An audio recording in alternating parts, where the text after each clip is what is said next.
ವಾರ್ತೆಯ ಮುಖ್ಯಾಂಶಗಳು. ಶಿರ್ಸಿ ಹುಬ್ಬಳ್ಳಿ ರಸ್ತೆ ದುರಸ್ತಿಗಾಗಿ ಆಗ್ರಹ.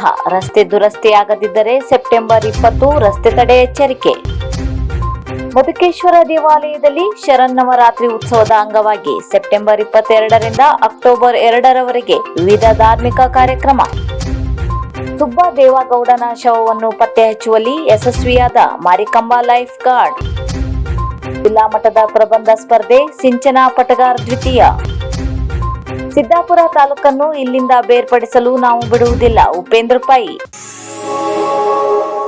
ಶರನ್ನವರಾತ್ರಿ ಉತ್ಸವದ ಅಂಗವಾಗಿ ಬನವಾಸಿಯ ಶ್ರೀ ಮಧುಕೇಶ್ವರ ದೇವಾಲಯದಲ್ಲಿ ಲೋಕ ಕಲ್ಯಾಣಾರ್ಥವಾಗಿ ಸೆಪ್ಟೆಂಬರ್ 22ರಿಂದ ಆಗಸ್ಟ್ 2ರವರೆಗೆ ವಿವಿಧ ಧಾರ್ಮಿಕ ಕಾರ್ಯಕ್ರಮವನ್ನು ಹಮ್ಮಿಕೊಳ್ಳಲಾಗಿದೆ. ಆಗಸ್ಟ್ 1ರಂದು ಮಹಾನವಮಿ, ನವಚಂಡಿ ಹವನ ಮತ್ತು ಪೂರ್ಣಾಹುತಿ. ಅಕ್ಟೋಬರ್ 2ರಂದು ವಿಜಯದಶಮಿ ಅಂದು ಮಧ್ಯಾಹ್ನ 3 ಗಂಟೆಗೆ ಶ್ರೀದೇವರ ಲಾಲಕ್ಕಿ ಉತ್ಸವ, ಶ್ರೀಮೂಲಂಗನ ಬನ್ನಿ ಮಹಾಕಾಳಿ ಪೂಜೆ, ಮಂಗಳಾರತಿ ಮತ್ತು ಹೊನ್ನೆಗಟ್ಟು ಪೂಜೆ ನೆರವೇರಲಿದೆ. ಸೆಪ್ಟೆಂಬರ್ 22ರಿಂದ ಅಕ್ಟೋಬರ್ 1ರವರೆಗೆ ಶ್ರೀ ಮಾತೆಯ ನವರಾತ್ರಿ ಅಲಂಕಾರ ನಡೆಯಲಿದೆ.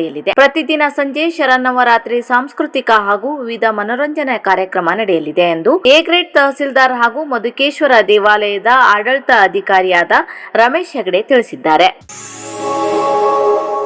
ಶಿರ್ಸಿ ತಾಲೂಕಿನ ಗೋಣಸರದ ಹೊಂಡವೊಂದರಲ್ಲಿ ಬಿದ್ದಿದ್ದ ಸುಬ್ಬು ದೇವುಗೌಡನ ಶವವನ್ನು ಹೊರತೆಗೆಯಲು ಈಜು ತಜ್ಞ ಗೋಪಾಲಗೌಡ ನೇತೃತ್ವದ ಶ್ರೀ ಮಾರಿಕಂಬಾ ಲೈಫ್ ಗಾರ್ಡ್ ತಂಡ ಯಶಸ್ವಿಯಾಗಿದೆ. ಶ್ರೀ ಮಾರಿಕಂಬಾ ಲೈಫ್ ಗಾರ್ಡ್ ತಂಡದ ಯಶಸ್ವಿ ಕಾರ್ಯಾಚರಣೆಯಲ್ಲಿ ಗೋಪಾಲಗೌಡ, ದಿವಾಕರ್ ಹುಲೇಕಲ್, ಪ್ರದೀಪ್ ಎಸಳೆ, ತಿರುಮಲ ಮಡಿವಾಳ್, ಹರ್ಷ ಮಡಿವಾಳ್ ಭಾಗವಹಿಸಿದರು. ಇವರಿಗೆ ಗ್ರಾಮೀಣ ಠಾಣೆಯ ಪಿಎಸ್ಐ ಅಶೋಕ್ ರಾಠೋಡ್ ಮತ್ತು ಸಿಬ್ಬಂದಿಗಳು, ಗ್ರಾಮಸ್ಥರು ಸಾಥ್ ನೀಡಿದರು.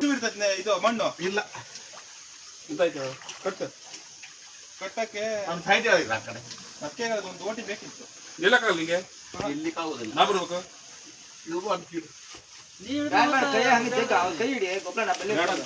ಬರ್ಲಿ ಬರ್ಬೇಕು ಬೇಡ. ಕೈ ಕೊಡ ಇಲ್ಲ ನಿನ್ನೆ ಎಳಿತೇವೆ. ನಿನ್ನೆ ಬೇಡ, ಫಸ್ಟ್ ಅವ್ನು ಕಟ್ಟು, ನಾವು ತಕ್ಕುತ್ತೀವಿ, ಆಮೇಲೆ ನಿನ್ನೆ ಎಳಿತೇವೆ. ಈ ಕೈ ಕಾಲು ಸರಿ ಒಂಚೂರು ಕೆಳಬೇಕಪ್ಪ.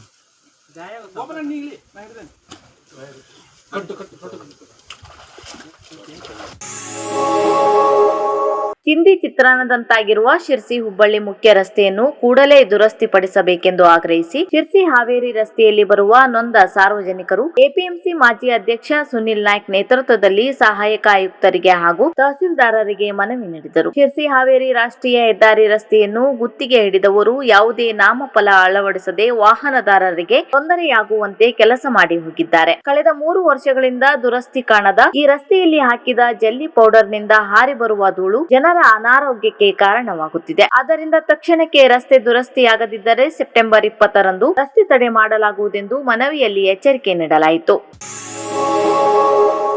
ಅಂತಾರಾಷ್ಟ್ರೀಯ ಪ್ರಜಾಪ್ರಭುತ್ವ ದಿನಾಚರಣೆ ಅಂಗವಾಗಿ ಯುವ ಜನರಲ್ಲಿ ಪ್ರಜಾಪ್ರಭುತ್ವ ಮಹತ್ವದ ಕುರಿತು ಜಾಗೃತಿ ಮೂಡಿಸುವ ಉದ್ದೇಶದಿಂದ ಉತ್ತರ ಕನ್ನಡ ಜಿಲ್ಲಾ ಮಟ್ಟದಲ್ಲಿ ಪಿಯು ಕಾಲೇಜಿನ ವಿದ್ಯಾರ್ಥಿಗಳಿಗಾಗಿ ನಡೆದ ವಿವಿಧ ಸ್ಪರ್ಧೆಗಳಲ್ಲಿ ಶ್ರೀ ವೆಂಕಟರಾವ್ ನೀಲೇಕಣಿ ಸರ್ಕಾರಿ ಪದವಿ ಪೂರ್ವ ಕಾಲೇಜು ನೀಲೇಕಣಿ ಶಿರ್ಸಿ ಇದರ ವಿದ್ಯಾರ್ಥಿನಿಯಾದ ಪ್ರಥಮ ಪಿಯುಸಿ ಕಲಾ ವಿಭಾಗದ ಸಿಂಚನ ಪಟಗಾರ್ ಪ್ರಬಂಧ ಸ್ಪರ್ಧೆಯಲ್ಲಿ ದ್ವಿತೀಯ ಸ್ಥಾನ ಪಡೆದಿರುತ್ತಾಳೆ.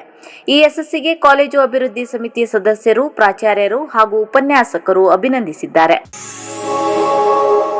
ಸಿದ್ದಾಪುರ ತಾಲೂಕು ಮತ್ತು ಶಿರ್ಸಿಗೂ ಅವಿನಾಭಾವ ಸಂಬಂಧ ಹೊಂದಿದ್ದು, ಸಿದ್ದಾಪುರ ತಾಲೂಕನ್ನು ಇಲ್ಲಿಂದ ಬೇರ್ಪಡಿಸಲು ನಾವು ಬಿಡುವುದಿಲ್ಲ, ಸಿದ್ದಾಪುರ ತಾಲೂಕಿನ ಮುಖಂಡರು ಬಿಡುವುದಿಲ್ಲ. ಈ ಬಗ್ಗೆ ಘಟ್ಟದ ಮೇಲಿನ 3 ಕ್ಷೇತ್ರದ ಶಾಸಕರು ಜಾಗೃತರಾಗಿ ಕೆಲಸ ಮಾಡುವ ಸಮಯ ಕೂಡಿ ಬಂದಿದೆ. ಆದ್ದರಿಂದ ಸಿದ್ದಾಪುರ ತಾಲೂಕುಗಳನ್ನೊಳಗೊಂಡ ಶಿರ್ಸಿ ಜಿಲ್ಲೆಯಾಗಬೇಕೆಂದು ಶಿರ್ಸಿ ಜಿಲ್ಲೆ ಹೋರಾಟ ಸಮಿತಿ ಅಧ್ಯಕ್ಷ ಉಪೇಂದ್ರ ಪೈ ಅವರು ಪತ್ರಿಕಾಭವನದಲ್ಲಿ ನಡೆಸಿದ ಸುದ್ದಿಗೋಷ್ಠಿಯಲ್ಲಿ ತಿಳಿಸಿದ್ದಾರೆ. ಇದು ಯಾವ ಕಾರಣಕ್ಕೂ ಸಾಗರ ಜಿಲ್ಲೆಗೆ ನಮ್ಮ ಸಿದ್ದಾಪುರ ಸೇರಿ ಹೋಗಬಾರ್ದು. ಯಾಕಂದರೆ ಅನೇಕ ವರ್ಷಗಳ ಅವಿನಾಭಾವ ಸಂಬಂಧ ವ್ಯಾವಹಾರಿಕವಾಗಿ ಇವತ್ತು ರಾಜಕೀಯ ವ್ಯವಸ್ಥೆಯಲ್ಲಿ ನಮ್ಮ ಅವರ ಒಡನಾಟ ಮತ್ತು ಪ್ರಮುಖ ನಮ್ಮ ವಾಣಿಜ್ಯ ಕೇಂದ್ರಗಳ ಇವತ್ತು ಅಡಿಕೆ ವ್ಯಾಪಾರ ಇರ್ಬೋದು, ಇವೆಲ್ಲದಕ್ಕೂ ಶಿರ್ಸಿ ಸಿದ್ದಾಪುರ ಒಂದು ರೀತಿಯಲ್ಲಿ ಹೊಂದಿಕೊಂಡು ಅಣ್ಣ ತಮ್ಮನ ರೀತಿಯಲ್ಲಿ ನಾವು ಇಲ್ಲಿ ತನಕ ಸೇರಿದ್ದೇವೆ. ಇದು ಯಾವ ಕಾರಣಕ್ಕೂ ಬೇರೆ ಜಿಲ್ಲೆಗೆ ಸಿದ್ದಾಪುರ ಹೋಗಲಿಕ್ಕೆ ನಾವು ಕೊಡೋದಿಲ್ಲ. ಮತ್ತು ಅಲ್ಲಿ ಮುಖಂಡರನ್ನು ಕೂಡ ಮತ್ತೊಮ್ಮೆ ನಾವು ನಮ್ಮ ಜೊತೆ ಸೇರಿಸ್ಕೊಂಡು ನಮ್ಮ ಜಿಲ್ಲೆಯಲ್ಲಿರ್ತಕ್ಕಂಥ ಏನು ಜನಪ್ರತಿನಿಧಿಗಳಲ್ಲ ಇವರು ಇನ್ನೊಮ್ಮೆ ಎಚ್ಚರಿಕೆ ಕೊಡೋದಕ್ಕಿಂತ ಹೆಚ್ಚಾಗಿ ಇವರಿಗೆ ಎಚ್ಚರಿಸಿ ಪಕ್ಕದ ಹೀಗೆ ಶಾಸಕರು ಇವತ್ತು ಅವರಿಗೆ ತಮ್ಮ ಜಿಲ್ಲೆ ಸೇರಿಸ್ಕೊಳ್ಳಿಕ್ಕೆ ಬಯಸ್ತಾ ಇದ್ದಾರೆ. ಹಾಗಾಗಿ ನೀವು ಜಾಗೃತಿ ಯಾವಾಗ ಆಗ್ತೀರಿ, ಅದು ಹೇಗೆ ಜಾಗೃತಿಯಾಗಿ ಆ ತಾಲೂಕನ್ನು ನೀವು ಉಳಿಸ್ಕೊಳ್ತೀರಿ ಅನ್ನತಕ್ಕಂಥದ್ದು ಬಹುದೊಡ್ಡ ನಮ್ಮ ಹೋರಾಟಕ್ಕಿಂತ ಜವಾಬ್ದಾರಿ ನಿಮ್ಮದು ಅನ್ನೋದನ್ನು ಅವನಿಗೆ ನಾವು ಮನವರಿಕೆ ಮಾಡಿಕೊಡೋದ್ರ ಮುಖಾಂತರ ಇವತ್ತು ಘಟ್ಟದ ಈ ಮೇಲ್ಭಾಗದಲ್ಲಿರ್ತಕ್ಕಂಥ ನಾವು ಈ 3 ಕ್ಷೇತ್ರದ ಶಾಸಕರು ಕೂಡ 3 ಜನ ಚರ್ಚೆ ಮಾಡಿಕೊಂಡು ತಮ್ಮ ಅಭಿಪ್ರಾಯವನ್ನು ಕೊಡೋದ್ರ ಮೂಲಕ ಸಿದ್ದಾಪುರದಲ್ಲೇ ಒಂದು ಸಭೆಯನ್ನು ಕರೆದು ನಾವು ಶಿರ್ಸಿ ಜಿಲ್ಲೆಯನ್ನಾಗಿ ಮಾಡ್ತೇವೆ, ಅವ್ರು ಹೇಗೆ ಸಾಗ ಜಿಲ್ಲೆಯನ್ನು ಮಾಡ್ತಾರೆ ಅಂತ ಹೇಳಿದ್ರು. ಅಲ್ಲಿಯ ಶಾಸಕರು ಹಾಗೆ ನಾವು 3 ಜನ ಶಾಸಕರಿಗೆ ವಿಶ್ವಾಸ ಕೊಡ್ತೇವೆ, ನಾವು ಶಿರ್ಸಿ ಜಿಲ್ಲೆಯನ್ನು ಮಾಡ್ತೇವೆ, ನೀವು ಶಿರ್ಸಿಲಿರ್ತಕ್ಕಂಥ